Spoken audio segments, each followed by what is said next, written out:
Bonjour, on est ici même à Bassin-Labour cet après-midi dans l'émission Zigzag, émission culturelle comme d'habitude avec Christophe. Christophe Ballard qui est avec nous.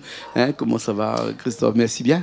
Merci Jean-Claude de m'avoir invité. Je donne un bonjour aussi à tous les amoureux de la parole de Dieu. Cette émission, on voit qu'il touche le cœur. Hein. On voit des personnes qui nous suivent sur cette émission-là. Hein. Oui. Parce que les gens qui me trouvent disent « Ah, je suis sur cette émission-là. Hein. Parce qu'il y a des personnes peut-être prêtes aussi de prendre le baptême. Hein.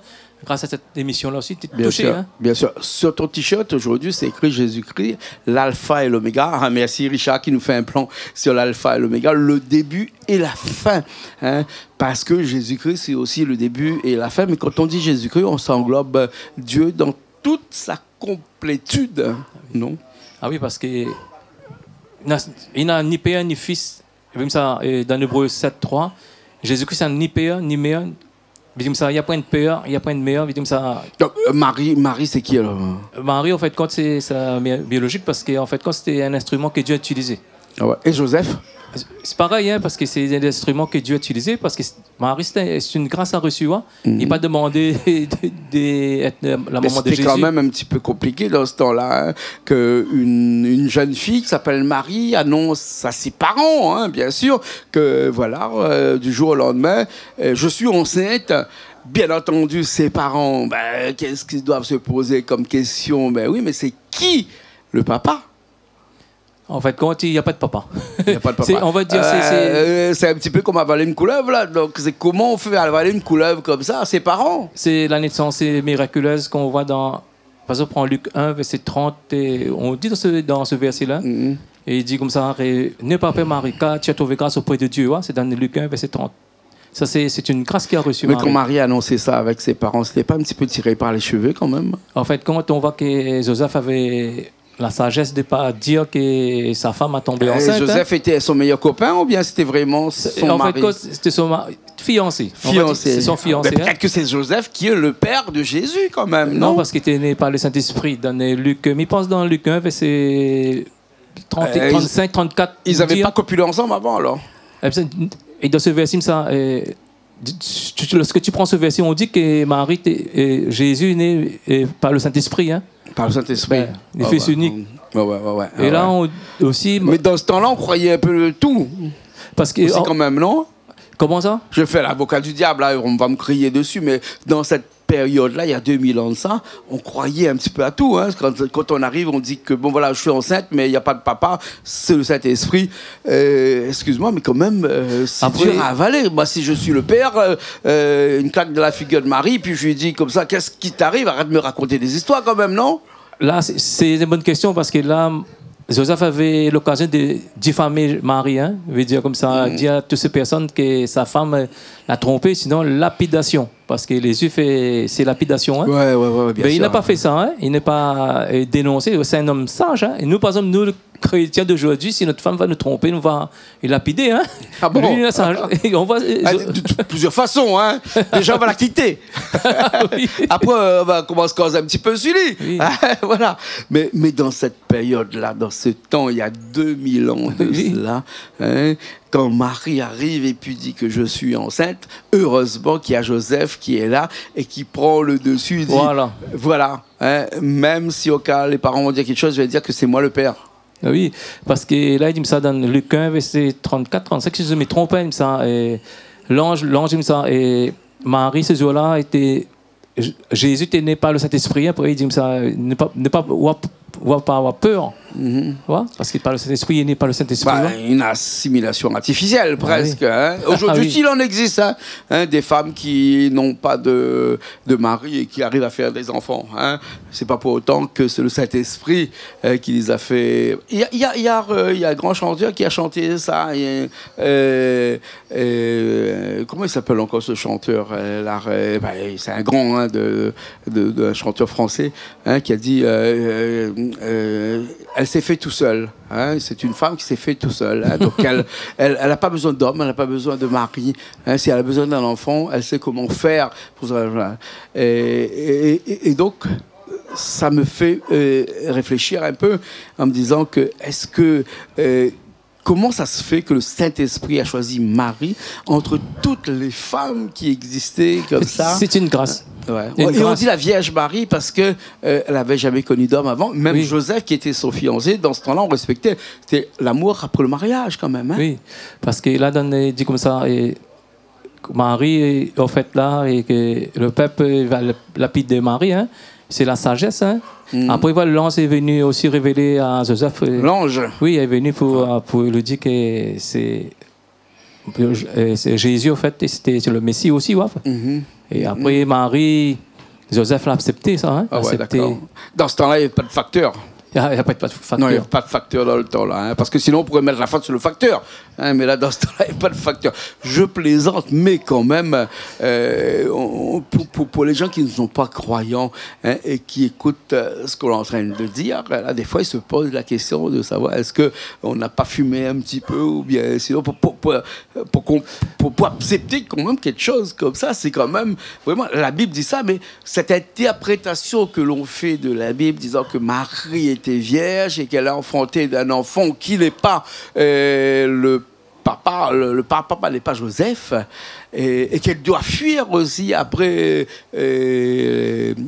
Nazareth, hein, pour partir un petit peu plus loin pour pouvoir accoucher en Égypte. Oui, hein, pour pouvoir accoucher, parce que bon, il y a eu tout un bouleversement. Le pays était en crise parce que il y avait les rois mages qui avaient annoncé la venue de quelqu'un qui va être la personne suprême et qui va aussi gouverner le pays, peut-être.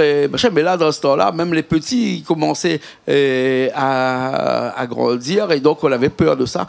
Il avait autorisé de tuer tous les enfants qui avaient 2 ans. Ah oui, parce que le roi mage, ils n'ont pas dit qu'il avait été Hérode, hein?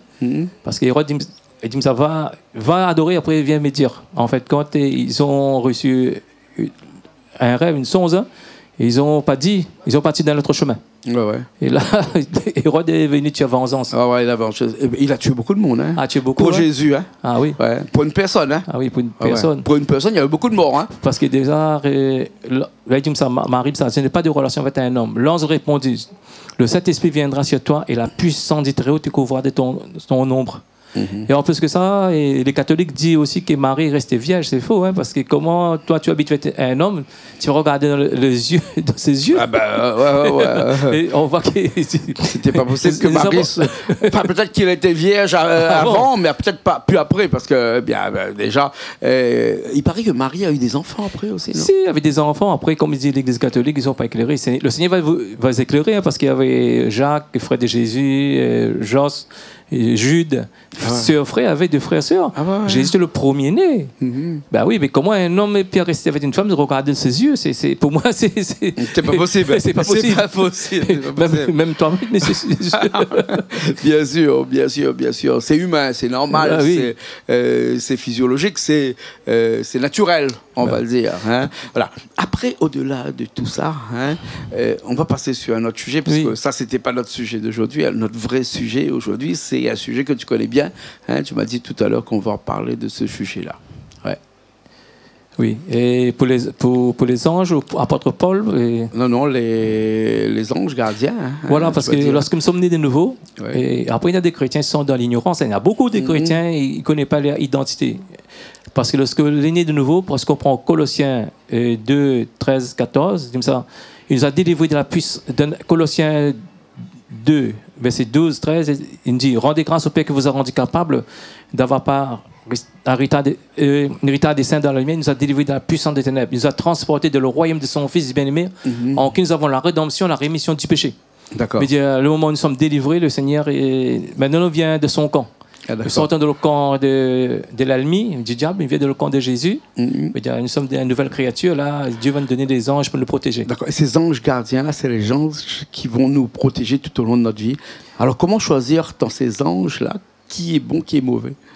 Les anges, quand Dieu nous donne, c'est des bons anges, hein, et pour travailler avec les chrétiens. Il n'y a pas des mauvais anges, hein, parce que là, les anges... Il paraît que Satan était un ange aussi. C'est un ange de lumière, c'est un ange, et on va, c'est un ange de déçu. Et après, les esprits aussi, les démons déçus, ils sont... Un ange déçu. Oui, les anges déçus. Ouais. Mais quand Dieu te donne des bons anges pour travailler avec toi, pour te protéger, c'est des bons anges, c'est pas des mauvais anges. Et on a tous un ange. Tous qui sont nés de nouveau. Si tu n'es pas né de Alors, nouveau. pour naître de nouveau, il faut nous expliquer, parce que bon, moi je sais, peut-être que les gens qui nous regardent ne savent pas qu'est-ce que ça veut dire être né de nouveau. Les nouveaux, l'autre fois, souvent, on connaît les nouveaux quand notre vie est en règle avec Jésus. Ah ouais. Ça, c'est la nouvelle naissance. On reçoit ça, on repent de nos péchés, on reçoit le Saint-Esprit. Là, on a la nouvelle naissance. Un peu comme le baptême dans le catholicisme. Oui, parce que en fin de compte, les chrétiens, on baptise grand. Hein. Ils ne baptisent pas bébé. Hein. Et grand, là, on met notre vie en règle, on reçoit l'Esprit. Là, Dieu nous donne des anges pour travailler, pour nous protéger surtout, hein, parce que là, nous quittons le royaume des ténèbres. Nous venons dans le royaume de la lumière. D'accord, ça veut dire que Jésus, depuis qu'il est né jusqu'à 30 ans, parce qu'il s'est fait baptiser par Jean-Baptiste, hein, Oui. c'est pour ça qu'on dit baptisé, parce que Jésus s'est baptisé, il s'est baptisé à 30 ans quand même. Hein. Ah oui. Hein, il lui restait que 3 ans ensuite pour être né de nouveau, Oui. parce qu'il est mort à 33 ans. Hein. Donc, ça veut dire que toute cette partie de sa vie de 0 à 30 ans, Jésus, il était comme toutes les personnes qui ne sont pas nées de nouveau. Jésus, il était né de nouveau. Oui, s'il est né de nouveau, il a l'Esprit de Dieu, parce qu'il est même dit à Nicodème. Il fallait Jean-Baptiste pour le baptiser? Parce qu'il y a plusieurs baptêmes. Hein. Dans la Bible, il y a baptême de repentance, baptême de le Saint-Esprit. C'est différent. Baptême d'eau, c'est baptême de repentance. Quand tu plantes dans l'eau, tu repens de tes péchés. Après, on a le baptême du Saint-Esprit, c'est différent. Ça, c'est dans l'Esprit. Quand on prend 1 Corinthiens 12, si je me trompe, hein, 1 Corinthiens 12, il n'y a ni grec, ni grec veut dire. Nous avons reçu le Saint-Esprit, l'Esprit veut dire l'Esprit de Jésus. Hein. Ni juifs ni grecs, nous sommes baptisés dans un seul esprit, nous formons un seul corps. Ça, c'est le baptême Saint-Esprit. Tu peux recevoir le Saint-Esprit avant le baptême d'eau aussi. Hein? Et donc, dès qu'on a reçu le baptême, ou baptême d'eau, baptême du Saint-Esprit, lorsqu'on est né de nouveau, c'est-à-dire que là, vraiment, on reçoit le Saint-Esprit, on reçoit aussi son ange gardien. Là, on reçoit les anges gardiens. Avant, on n'a pas l'ange gardien, on le reçoit après. Non, point. Et en plus que ça, hein, parce que la Bible, c'est incroyable, hein, parce que c'est Dieu qui nous choisit avant la fondation du monde. Même si tu n'es pas né de nouveau, tu peux avoir un ange gardien te surveille, Dieu te surveille. Il connaît pourquoi? Parce qu'il t'a choisi. Parce que, par exemple, il y a des personnes avant naître de nouveau, hein, et ils vont aux discothèques. On voit toutes les personnes qui meurent accidentées et ils sont là même. Premier accident, deuxième accident, ils posent la question, mais pourquoi moi je ne meurs pas et ils meurent? En fait, Dieu te protège parce qu'il y a une mission pour toi. Et ceux qui sont morts, il ne l'a pas protégé. Pas protégé parce qu'ils sont... Parce que Dieu, il aime quelques-uns, il fait du favoritisme là quand même, là, Dieu, là. Non, c'est pas favoritisme. Hein. En fait, c'est toi qui t'es choisi, c'est pas eux. Parce que Dieu t'a choisi pour une mission. Exactement comme il a choisi Marie entre toutes les femmes pour être porteuse de Jésus dans la vie de tous les jours. Dieu choisit aussi telle ou telle personne hein, pour rester ou partir. C'est-à-dire pour rester sur Terre lors d'un accident, par exemple. Hein, il y a eu un crash d'avion dernièrement, il y a un petit peu de temps. Il n'y a rien qu'une Mahoraise hein, qui est restée vivante. Elle était la seule. Hein, dans un avion qui a accroché, il y avait plus d'une centaine de personnes. Donc Jésus a choisi elle pour faire en sorte que c'est elle qui est vivante. Donc tout ce qui se passe, on met pas la faute, mais c'est une action divine, on va dire. Une action divine aussi, hein. C'est pas aussi parce qu'il y a des personnes qui sont choisies. Hein. Je veux dire, par exemple, même quand il y a une fusillade, même si dans l'avion aussi, pareil, hein, il y a une seule personne qui vit. Qui est vivant, les autres sont décédés. Même si tu es un voleur, tu es un voyou, tu es un drogué, mais Dieu te surveille parce qu'il a une mission pour toi. Ah, d'accord. La mission, c'est de sauver les autres âmes aussi. C'est même pas lui qui nous surveille, c'est notre ange gardien qui nous surveille. Lui, parce que dans les anges, parce que quand on prend Hébreux 1, 14, les anges ne sont-ils pas tous des esprits au service de Dieu, envoyés pour porter des lettres? Ils ont une mission, quoi. Oui, Ils ont une mission de protéger telle ou telle personne. Mais comment faire pour parler à ces anges-là? Comment faire pour leur discuter avec eux? On parle pas avec les anges. On parle pas avec les anges? Dieu ne fait montre pas aussi que nous avons des anges avec nous. Hein, mais comment on sait qu'ils existent, qu'ils sont là autour de nous? C'est la foi des croix, ce qui est dit dans la Bible, parce que oui, c'est des croix simplement. Hein. Même lorsque tu dors la nuit, hein, et Dieu te garde, parce que lorsqu'on prend Colossiens 3, verset 3 dit « Car vous êtes morts et votre vie est cachée à Christ en Dieu ». Veut dire, Christ est devant toi. Hein, et veut dire, devant toi, quand les esprits, les démons, le diable veut t'attaquer, il ne te voit pas. Jésus te garde la nuit. Parce qu'en fait, quand là, les démons, ils veulent t'attraper la nuit. Ah bon? Mais tu ne gagnes pas parce qu'ils ne te voient pas. Tu es caché en Christ. Après, Dieu permet aussi qu'il y a des combats que tu lèves dans la prière, hein, parce qu'il y a des personnes qui ne comprennent pas le langage de Dieu, hein, parce que Lorsqu'on se réveille 2 heures du matin, il faut prier. Hein, 5 minutes ou 10 minutes, il va prier. À prier tout de suite. Prier pour quelqu'un qui demande à prier, il faut prier vitement. Prier, hein, 10 Prier, minutes, c'est 20 quoi? minutes. C'est la passerelle qui relie les hommes et Dieu. Et la prière, c'est Dieu, parce que c'est Dieu qui. La fois, Dieu te fait réveiller pour prier pour une nation, pour un frère, pour un soeur, hein, de prier. Ouais, on peut prier pour soi et on peut prier aussi pour les autres. Pour les autres aussi. Mais quand Christ est avec toi, personne ne peut te toucher parce que tu as des anges tout autour de ta maison. Hein. Alors, on a un ange ou on a plusieurs anges? Plusieurs anges. Plusieurs. Plusieurs. Mais tu ne vois pas parce que Dieu te permet aussi de voir aussi, mais tu ne peux pas. Parce que tu vas devenir trop orgueilleux, hein, parce que tu dis, oh, j'ai des anges qui travaillent avec moi. En fait, quand tous les chrétiens, ils ont des anges qui avec eux. Non, mais même lorsque tu dors. Ouais, Christophe Ballard. Moi, dans ma tête, quand je pense aux anges, ils ont des ailes et ils tournent autour de moi. C'est vrai ou bien c'est pas vrai ça? C'est possible aussi. Hein? C'est possible. Aussi parce c'est mon imagination qui fait ça. Oui, parce qu'il y a des anges qui ont des ailes, hein, parce que nous avons vu d'une émission que nous avons fait, il y a des anges. Les anges, ils sont mâles, ils sont femelles, ils sont hommes, ils sont femmes. Hein. On ne dit pas dans la Bible. On ne dit pas. Ouais. Il y a les chérubins, il y a. Justement, mal, en parlant de chérubins, là, ça. C'est quoi? Des mi-hommes, mi-femmes? Ce sont des anges. On ne décrit pas s'il y a des hommes, des femmes, hein, mais c'est des anges. Ouais, ils se reproduisent par les anges. Ils n'ont pas des organes de production. Ah, d'accord. Mais ils sont là pour protéger. Et protéger. Parce qu'il y a des classes d'anges, il y a des chérubins, il y a aussi... Ah oui, parce que dans les anges, il y a aussi une hiérarchie. Hein?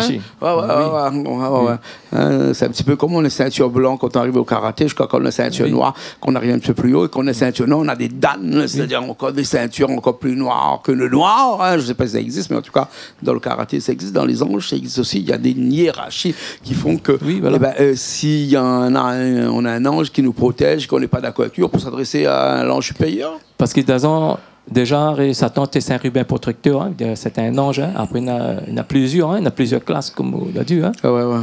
Après, il y a des anges, et c'est des anges que Dieu te met pour travailler avec toi, pour te surveiller. Parce que lorsque tu dors, il te surveille. Hein. Parce que lorsqu'on prend Psaume 4, verset 8, il dit, je me couche, je me rendors en paix, car l'Éternel me surveille. Hein. La nuit, Dieu te surveille. Ça, c'est dans Psaume chapitre 4, verset 8. Je me couche et je m'en en paix, car l'Éternel me surveille. Même quand tu te déplaces, il te suit aussi, les anges. Et même s'il ne te suit pas, il met les autres pour te suivre, il met des anges pour te suivre. Suivent aussi, ouais. Et puis les anges, ils donnent un coup de fil là-haut, et puis après, il prévient. C'est automatique. C'est automatique. Parce que là, lorsque tu es né de nouveau, si je ne me trompe pas, dans Colossiens 2, 14, si je ne me trompe pas, hein, et il dit que tu es délivré là, et là tu as des anges pour travailler, parce que le but de Satan, c'est de te récupérer pour remédier de son camp, parce qu'il ne veut pas que tu sois sauvé. Et Dieu en a une mission pour que tu puisses aussi annoncer la bonne nouvelle aux personnes. Hein? D'accord. Est-ce que dans mon entourage, quand je vois tous ces gens qui sont autour de moi, là, je me dis que peut-être que lui, il a un ange, lui, il n'a pas, lui, il a un ange, lui, il va peut-être avoir un ange bientôt. Est-ce qu'on peut trouver les gens qui ont des anges gardiens et puis d'autres qui n'en ont pas? Parce qu'il existe des gens qui n'ont pas encore d'ange gardien. Hein? Oui, ils ne sont pas des nouveaux encore, donc ils n'ont pas d'ange gardien. Moi, je ne sais même pas si j'en ai un, moi, de toute façon. Après, comme toi, je ne te flatte pas aussi. Hein, comme toi, tu fais des missions aussi, Canal Austral aussi. Tu es béni. Ouais. Peut-être pas financement, mais ta chaîne va grandir encore. Hein? Mais Dieu t'utilise aussi. Moi, je dis la vérité, si tu fais cette mission, ça ne vient pas de toi. Hein. C'est Dieu qui t'a mis ça dans le cœur. Oui, bien sûr. De toute façon, moi, tout seul, je ne peux rien faire. Après, attention aussi, il y a des personnes qui vont décéder, ils vont mourir. Après, les gens disent qu'ils n'ont pas des anges. Non, ta mission est terminée. Comme Jacques. On est avec un ange ou bien sinon on le récupère pendant ta vie? Les anges, sa vie. Parce que Dieu, en fait, quand Dieu te donne des gens pour travailler, hein, dépend de mission, hein, tu vois, automatiquement, si je suis né de nouveau, là, à partir de là, il y a des anges. Hein. Parce que même quand tu vas déplacer, il y a des anges qui vont te déplacer avec toi. Lorsqu'on prend Psaume 21, verset 8, l'Éternel gardera ton départ et ton arrivée de maintenant à jamais. Même lorsque tu prends l'avion, les anges sont dans l'avion. Mais tu ne vois pas. Tu ne vois pas les anges. Parce que si tu vois vraiment, tu seras orgueilleux. Dis-moi, Dieu m'a donné des anges à travailler avec moi. Parce que c'est comme la Vierge Marie, ça, c'est difficile à croire. Hein? Non, mais c'est écrit dans la Bible pour la foi, parce que, comme on l'avait dit, quand on prend Romains 10, verset 17, la foi vient de ce que nous avons entendu. Ce que nous avons entendu vient de la parole de Dieu. C'est ça, il faut dans la foi, croire ce que la Bible dit. Hein. Parce que, par exemple, à quelqu'un né de nouveau, il n'y a pas trop de combats la nuit, hein, il dort tranquille. Tout le temps, il y a des combats, c'est pas bon. Hein. Parce qu'il y a des personnes... Mais après, tu dors pas. Oui. Tu fais de l'apnée du sommeil, et puis après, tu dors avec un masque, et puis après, ton cerveau, il n'est pas irrigué, et puis après, tu as des frissons dans les mains à chaque fois quand tu te réveilles le matin. Bref, tu as des problèmes, et tu vas faire un AVC demain, parce que, bon, ton cœur, il bat plus vite que... bat moins vite, et donc, du coup, ton cerveau n'est pas irrigué. Bref, en tout cas, il vaut mieux croire que de ne pas croire. Mais Dieu nous protège quand même, hein, même si tu n'es pas innové, te protège, c'est pas ton lait pour arriver, pour mourir. Hein. Ouais. Parce qu'il me prend. Imagine que moi, je suis quelqu'un de bien, enfin, je me dis quelqu'un de bien, j'aime tout le monde, hein, je suis plus ou moins gentil avec tout le monde, je n'agresse personne, mais je ne crois pas en Dieu. Mais est-ce que Dieu, là où ils disent que je suis peut-être un peu né de nouveau, bien sinon, il attend encore que j'entre dans une congrégation de catholiques, de chrétiens, du christianisme, des évangélistes, des pentecôtistes, des protestants, pourquoi pas. Il faut vraiment que je sois à l'intérieur d'un groupe de prière et d'un groupe, un mouvement, pour que je puisse sortir de ça. C'est le pire mensongerie, je vous dis. C'est le pire mensongerie des watts, tout ça. Là. C'est faux. La nouvelle naissance vient de toi-même. Tu remets ta vie en règle, tu reçois l'esprit. Voilà. Après, Dieu va te diriger. Pas besoin d'aller vers telle ou telle religion, secte ou quoi que ce soit qui existe ici. Mouvement, ouais. Tout ça, c'est faux. C'est des faussetés, voilà. C'est Dieu qui... Si tu mets ta vie en règle, c'est Dieu qui va... C'est lui qui va te donner l'esprit, c'est lui qui va diriger. Et déjà, dans la Bible, n'a jamais dit cherche une église. Toi, tu as fait le choix de ne pas trouver d'église, là. En fait, l'église, c'est toi l'église, moi l'église. Là, c'est une église. Après, il y a des personnes qui vont vous dire, viens dans les assemblées, c'est des faussetés. Tout ça, c'est pas écrit dans la Bible. Et Dieu n'a jamais dit cherche une église, il dit cherche son royaume. Hein, même dans l'Ancien Testament, dans la Nouvelle Alliance, Nouveau Testament. Il dit, par exemple, dans les Proverbes 8, 17, j'aime ce qui m'aime, ce qui me cherche me trouve. Qui cherche me trouve. Voilà. Jérémie 29, 13, vous me cherchez, vous me trouverez parce que vous me cherchez de tout votre cœur. Matthieu 6, verset 33, 34. Cherchez d'abord le royaume et la justice de Dieu, et tout ça vous sera donné en plus. Ne vous inquiétez pas du lendemain. Jamais cherche l'église. Toi, tu connais ce verset-là, Matthieu 7, 8, 9, 10. Demandez, vous le donnera. Cherchez, vous le trouverez. Frappez, vous le trouvera. Car quiconque demande reçoit. Celui qui cherche trouve. Et on ouvre à celui qui frappe. Et quel de vous donnera une pierre à son fils s'il lui demande du pain, ou s'il demande un poisson? Il donnera-t-il un serpent? Il dit cherche le royaume, pas de cherche l'église. Après, Dieu passe à mes... Tout ça, c'est une philosophie ou c'est vraiment une réalité en soi? Réalité, parce que après, nous ne rejette pas aussi des assemblées. Après, si Dieu ne t'a pas permis d'être dans une assemblée, tu prives ta femme. Parce que si un pasteur est là, hors d'un débat, je gagne le débat. Pourquoi? Je pose simplement une question, il sera incapable de me répondre. Alors dis-moi quelle question tu veux me poser. Demande-lui comme ça. Et dans le pays, par exemple, dans le Corée du Nord, le pays le plus dangereux pour les chrétiens, ils n'ont pas d'organisation, ils n'ont pas le droit de prêcher, évangéliser, ils sont tués à cause de leur foi. Et en Iran, les pays musulmans là-bas, quand ils tuent des chrétiens, ils n'ont pas d'organisation. On va dire que ce sont des faux chrétiens. Ce ne sont pas des faux chrétiens, c'est des vrais chrétiens. Ils n'ont pas de pasteurs. Hein? Et moi, je dis encore aussi, les témoins Jéhovah, il n'y a pas de pasteur. Et ils ont des anciens. Ils ne payent pas la dîme. Les pasteurs ne sont pas payés de la dîme. Avec les offrandes, est écrit offrande volontaire. Pourtant, ils n'ont pas de pasteurs là-bas. Mais dire pas forcément que tu as une pasteur. C'est les gens qui peut rester chez soi à la maison et puis après prier et puis après rester avec sa femme et ses enfants et puis se dire que moi je suis un croyant et je peux être né de nouveau. Jean-Claude, par exemple, moi j'habite à Saint-André. J'habite à Saint-André, c'est une église. Parce que s'il y a des églises, des personnes, des pasteurs qui sont de bons pasteurs, moi je pars là-bas. Mais cette pasteur va demander la dîme. Moi, je gagne juste peut-être... La dîme, c'est les 10% qu'on doit donner, reverser. Enfin, on appelle ça la dîme parce qu'avant, c'était 10%. Maintenant, on donne une partie de son salaire à son église pour que son église puisse vivre et puis après reconstruire. C'est flagrant en Afrique, ça. Ça beaucoup d'Africains. C'est pour ça que les Africains, après, les pasteurs, ils sont en jet privé, ils ont des gros bracelets, des montants d'or, ils sont bien sapés. Après, sapés, c'est typique aux Africains, mais en tout cas, ils ont des belles villas et tout ça. Et ça, c'est généralement avec cette dîme-là. Et les gens qui donnent l'argent, ils sont pauvres. Hein? Regarde, par exemple, l'homme le plus riche.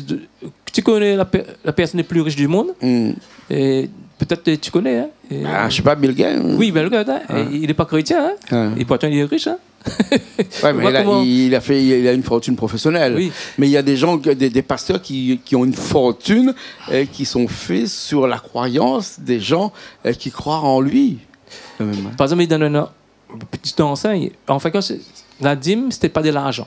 C'était le fruit de la terre, ça n'existe pas. Avant, c'était un échange. Il y avait le troc avant, de toute façon, hein, parce que la dîme existe depuis très longtemps. Hein. Il y a, la dîme, si Jésus était là depuis 2000 ans, les 10 premières 1000 ans, on ne donnait pas de l'argent, on donnait des poules, des canards, des oies à l'église. Voilà. C'est pas comment les chrétiens ne disent pas la Bible, hein, surtout les Africains. Même la Réunion, j'ai rencontré des femmes, il faut payer la dîme pour être béni. En fait, nous sommes déjà bénis en Christ. Éphésiens 1, 3. Nous sommes bénis de toutes sortes de bénédictions spirituelles dans le céleste en Christ. Nous sommes bénis déjà. Ouais. Les personnes qui ne disent pas la Bible, ils sont des fanatiques, en fait. Il faut lire la Bible. Si vous ne lisez pas la Bible, vous serez trompé avec des personnes. Ouais. Dieu ne veut pas notre argent. Dieu veut notre cœur. Après, on dit aussi de 2 Corinthiens 9, verset 7, chacun donne comme un résolu en son cœur, sans tristesse ni contrainte, car Dieu aime celui qui donne avec de la joie. Tu peux donner ce que tu veux, hein, des offrandes libres. C'est pas de l'argent pour enrichir des personnes, c'est faux. Et travailler, il faut travailler. Hein. Et puis, il ne faut pas que ce que donne la main droite, la main gauche la reprend. Ah aussi, oui. Hein. Ça se passe comme ça un petit peu à Madagascar actuellement. Là, il y a le gouvernement qui donne de l'argent à des, par exemple, à Girama, là, qui actuellement, et qui le reprend de l'autre côté. Donc, du coup, la Girama, il est pauvre, et donc il ne peut pas fournir l'électricité à tout le monde.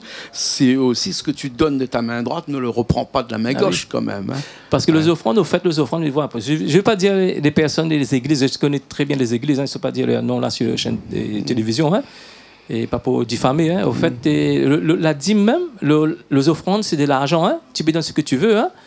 L'argent, ce n'est même pas pour payer un pasteur. Ça n'existait pas. Pour ça, un pasteur, comment il vit? Il y a une femme, il a des enfants aussi. Dans Thessaloniciens 3:10, si je me trompe, hein, si quelqu'un ne veut pas travailler, qu'il ne mange pas non plus. Le pasteur compris. Un pasteur de travailler, hein, et c'est pas de prendre l'argent des personnes dans l'église. Pour ça, il y a des personnes, à chaque fois que je demande de faire un débat... Il y a beaucoup de pasteurs qui sont riches quand même. Hein. Oui, pour ça, chaque fois que je demande de faire un débat, il va être un pasteur, il fuit. Mais fuit, hein. Ah bon? Oui, mais fuit parce qu'ils ont peur. Ils ont peur d'affronter en débat. Hein. Les débats, les bibliques, hein, parce que quand on prend Actes chapitre 15, 2, Paul et Barnabas, il y a un vif débat, une vif discussion. Il y a des débats des bibliques, hein, et seulement qu'il y a un modérateur qui est là. Mais ils ont peur hein, de me confronter. Si quelqu'un veut montrer dans la Bible où il paye un pasteur, ils peuvent venir là. Dans l'amour, on va partager la parole. Ils te diront toujours qu'on n'est pas payé et qu'on vit de le monde du peuple aussi. Hein. Ils ne considèrent pas ça comme un salaire aussi. Oui. Hein. Donc ils vont peut-être détourner la chose, la question originale pour pouvoir se sortir de tout ça. Bref, en tout cas, on n'est pas là pour parler. On était là aujourd'hui pour parler des anges. Les anges gardiens. Hein. Je vais expliquer. Par exemple, dans Actes chapitre 12, hein, on voit que Jacques, hein, rencontre Jacques, avec Jacques. Oui, on avait dit qu'on parlera un peu de Jacques. Jacques ne fait pas partie des 12 apôtres. Non, ça c'est Paul. Paul. Jacques fait partie des 12 apôtres. 12 apôtres, hein, regarde ça. Et il fait 2000 ans, les gens ils posent des questions, des chrétiens posent des questions. Pourquoi Jacques a été tué, mais pas Pierre? Je vais t'expliquer. Hein. On n'a jamais su comment il a été tué, quand même. Et je vais t'expliquer, parce que dans Actes chapitre 12, on voit que Jacques était tué par l'épée. On voit que le peuple d'Israël s'est réjouissait à la mort de Jacques, parce qu'ils sont des chrétiens, parce que les Juifs n'aimaient pas les chrétiens. Hein. Après, on voit qu'Hérode s'est réjouissait de la mort de Jacques. Hein. On voit que le peuple aimait ça. Il a attrapé Pierre pour exécuter Pierre aussi. Ouais. Mais on voit qu'un ange est venu pour libérer Pierre de la prison. Rencontre Parce que Pierre était enchaîné, hein? Il était enchaîné, il y avait des gardes qui surveillaient Pierre, parce que dans Actes chapitre 15, 5, on voit que Pierre, les apôtres, tous les disciples étaient libérés par un ange aussi, hein? Parce qu'ils ont fait des miracles, des signes, des miracles. On voit que les pharisiens, les sadducéens étaient jaloux, hein? Ils ont mis en prison. Un ange est venu pour le libérer. Là, cette fois-ci, dans Actes chapitre 12, on voit cette fois-ci, l'ange n'est pas protégé Jacques. La question est posée, pourquoi Dieu a permis que Jacques soit tué par l'épée, pourquoi pas Pierre? Parce que quand on regarde dans le chapitre 12, on voit que les chrétiens ont prié quand même. Hein? Et bien, là, on voit que Jacques était tué. Et moi, aujourd'hui, je réponds à cette question à des personnes qui... C'est un mystère pour eux. Pour moi, ce n'est pas un mystère, hein, parce qu'en fait, la mission de Jacques était terminée. Et Pierre, sa mission n'était pas terminée. Donc, voilà. Nous aussi, on a des missions ici qui commencent, on a un début, on a une fin aussi de notre mission. Hein. Et tant que ta mission n'est pas terminée, personne ne peut t'arrêter. Aucun président. Sait quand notre mission est terminée? C'est le Dieu qui connaît. Hein. Oui, c'est ça. C'est la mort. Par exemple, on ne sait qu'une chose, c'est qu'on ne sait rien. Quelque chose. Hein. Mais le but, c'est d'être sauvé. D'être sauvé avec le Seigneur Jésus-Christ. D'accord, Voilà. alors. Ok, alors. Voilà, ça c'est. Ouais. Tu veux que je parle un petit peu apôtre Paul, si tu veux? C'est un peu hors sujet actuellement. On en reparlera la prochaine fois. D'accord, Hein, d'accord. si tu veux, l'apôtre Paul. Hein, ouais, Oui. ce sera peut-être le sujet de la prochaine fois. Alors, Christophe, merci bien d'être avec nous aujourd'hui. Hein. On a bien parlé, on a discuté un petit peu de tout. On a commencé avec Marie, on a parlé un petit peu de Marie. On est arrivé avec les anges, surtout nos anges gardiens. Et puis, à la fin, là, on a discuté un petit peu avec ces apôtres qui étaient là et qui ont vécu aussi des choses qui nous expliquaient. En tout cas, merci toi. Hein. Jésus-Christ, c'est l'alpha, c'est l'oméga. Hein. Tu l'as mis en t-shirt aujourd'hui. Hein. Je vais faire 2 versets pour les personnes, pour encourager les personnes. Hein. Ouais. C'est des versets très très connus dans le milieu évangéliste, comme la mission sur la guérison. Toutes les personnes connaissent ce verset-là. Hein. Ouais. Et lorsqu'on prend 1 Jean 4, verset 4, ce verset nous dit: vous petits enfants, vous êtes de Dieu et vous les avez vaincus parce que celui qui est en vous est plus grand que celui qui est dans le monde. Veut dire, celui qui est en vous est plus grand que celui de le monde. Veut dire, et plus fort, ce qui habite de notre cœur, c'est Jésus, hein, plus fort que Satan, le diable. Après, dans Romains 8, verset 30 à 31, si Dieu est pour nous, qui sera contre nous? Qui accusera? C'est que Dieu a choisi. Voilà pour encourager les chrétiens. D'accord, ok alors. Merci beaucoup, hein, Christophe. Merci. Hein, merci. Dieu gagne toujours. Ok, merci beaucoup. Merci. Hein. Nous, on était là dans cette émission Zigzag avec Richard qui était à la clinique aujourd'hui. Et comme d'habitude, on se retrouve le mois prochain, je crois. Hein. Fin du mois prochain. Hein. Et avec encore un autre slogan. Aujourd'hui, c'était Jésus, l'alpha, l'oméga. On n'a pas trop parlé sur l'alpha. L'oméga, on aura l'occasion encore le mois prochain de parler là-dessus. Hein. Ouais. Hein. Le début et le commencement. Voilà. Merci beaucoup. Merci. Dieu gagne toujours. Merci. Merci. Nous, on se retrouve la semaine prochaine dans une autre émission culturelle, politique, associative, religieux. Enfin, tout ça, c'est sur Canal Austral et chaque semaine, bien entendu. Allez, à bientôt.